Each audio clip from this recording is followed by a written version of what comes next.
విజయవాడ జనసందోహంతో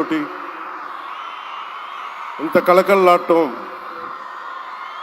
చాలా చాలా ఆనందంగా ఉంది. ఈ కార్యక్రమానికి ప్రత్యేకంగా ఫోన్ చేసి నన్ను ఆహ్వానించినందుకు మేడం భువనేశ్వరి గారికి నా ప్రత్యేక ధన్యవాదాలు తెలుపుకుంటా ఉన్నాను. మేడం భువనేశ్వరి గారికి ఒకటే చెప్పాను,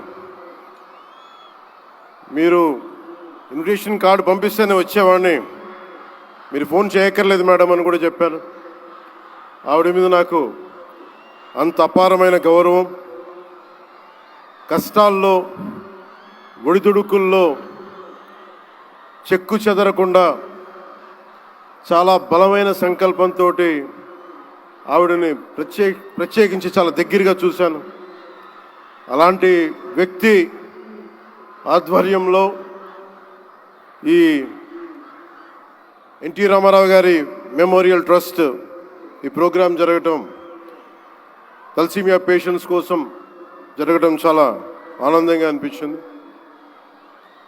అలాగే నేను ఎప్పుడు ఆయనను ప్రేమగా బాలయ్య అని పిలువంటారు, కానీ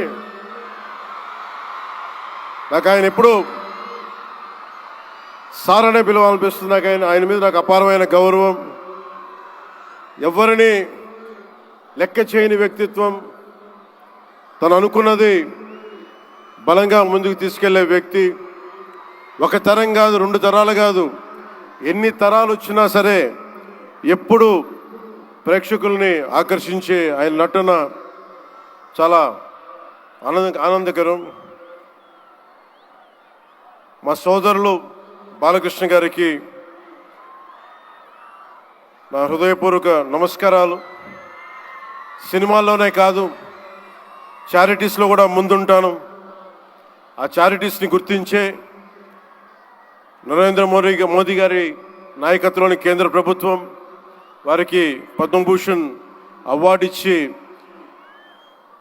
ఆయన మామూలు బాలకృష్ణ గారు కాదు, పద్మభూషణ్ బాలకృష్ణ గారుగా ఆయన గుర్తించడం చాలా ఆనందదాయకం.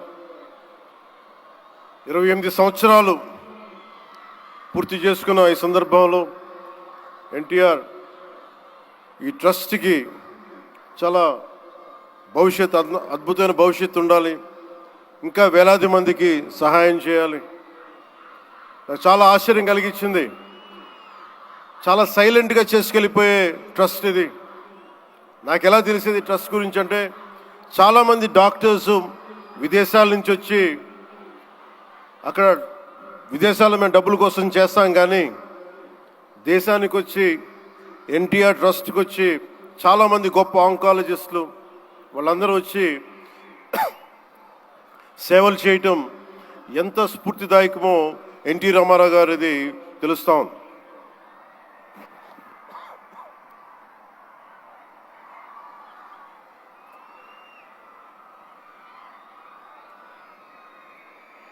చాలా ఆనందం ఏమనిపించిందంటే, ఎన్టీ రామారావు గారు మన మధ్య లేకపోయినా కానీ ట్రస్ట్ ద్వారా మన గుండెల్లో ఆయన సజీవంగా ఉన్నారు.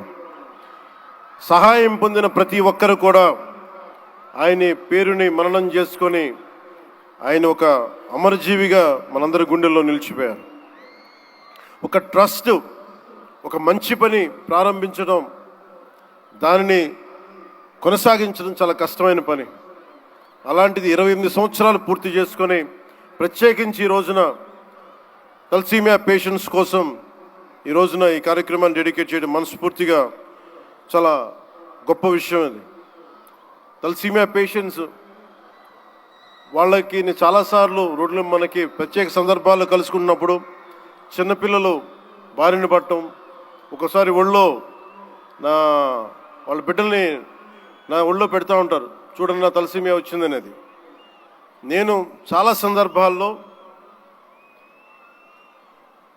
నేను చేసేది కాక, ముఖ్యంగా ప్రభుత్వంలోకి వచ్చాక ఎంతసేపు మనం గౌరవ ముఖ్యమంత్రి శ్రీ నారా చంద్రబాబు గారి నాయకత్వం, ఆయన అడ్మినిస్ట్రేటివ్ ఎబిలిటీసే చూస్తాం కానీ ఆయన సాయం చేసే ధోరణి